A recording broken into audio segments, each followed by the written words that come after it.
تو یہ ولایت تو نبوت کا 40واں حصے کا فیض ہے۔ اگر 40واں حصہ اتنا تیز ہے تو مکمل نبوت کا نور کتنا تیز ہوگا۔ میں نہیں جانتا کہ غیب کا مسئلہ کس طرح حل ہوتا ہے اور حاضر ناظر کیا ہے، میں تو یہ سمجھے ان سے پوشیدہ کیا ہے تاکہ ہم حاضر ناظر کی بحث چھیڑیں۔ تو اگر یہی کیفیت ہے تو پھر سلطان العارفین سے پوچھتے ہیں کہ آپ عرفان کی وادی کے، عرفان کے دریا کے تیراک ہیں، اگر آپ کا چاہنے والے کا خیال اتنا جلدی پہنچ گیا تو آپ کی ولایت کا نور یہاں کتنا جلدی آئے گا۔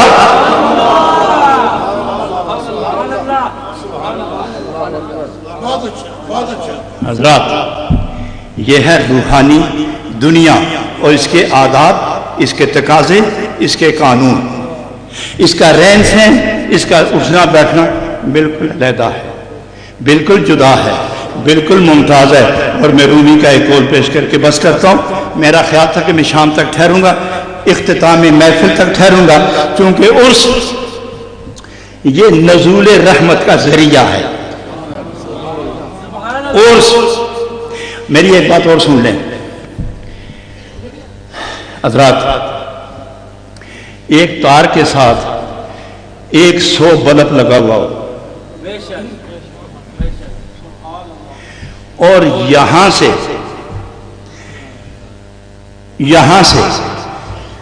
شور کوٹ سے بغداد اور بغداد سے مدینہ منورہ وہ تار پھری ہوئی ہو اور ہر جگہ کمکمے لٹک رہے ہوں، تار ایک ہو اور ٹرانسفارمر بھی ایک ہی ہو اور ان کا بٹن بھی ایک ہی ہو، ایک بلب یہاں ہے، دوسرا شور کوٹ، تیسرا بغداد اور چوتھا مدینہ منورہ، باقی جو درمیان میں ہے وہ انگنت ہیں، وہ انگنت بلب ہیں، بٹن صرف ایک ہے، بٹن صرف ایک، لا الہ الا اللہ محمد الرسول اللہ۔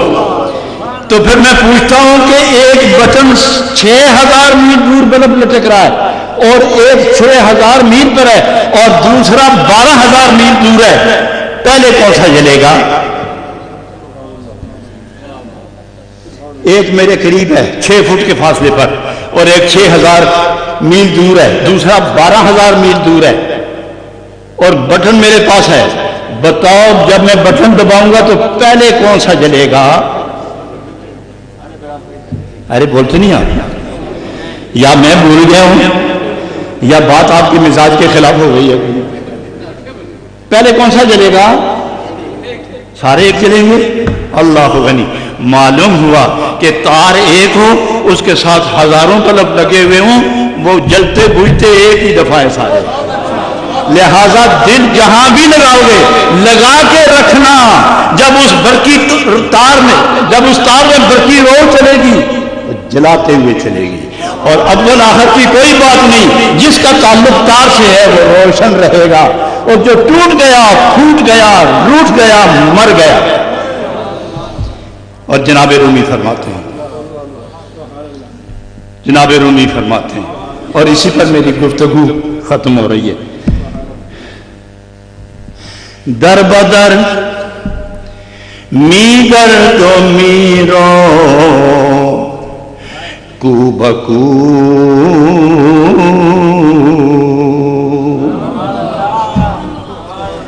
در بدر می گرد و میرو کو بکو، جستجو کن جستجو کن جستجو،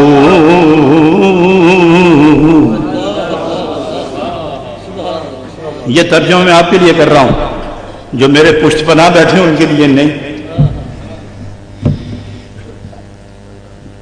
در بدر می گردو میرو کو بکو،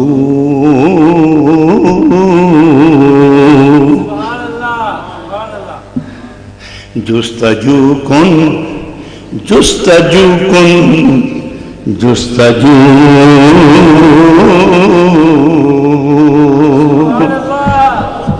جینا ہے تو اپنے حال میں نہ جی،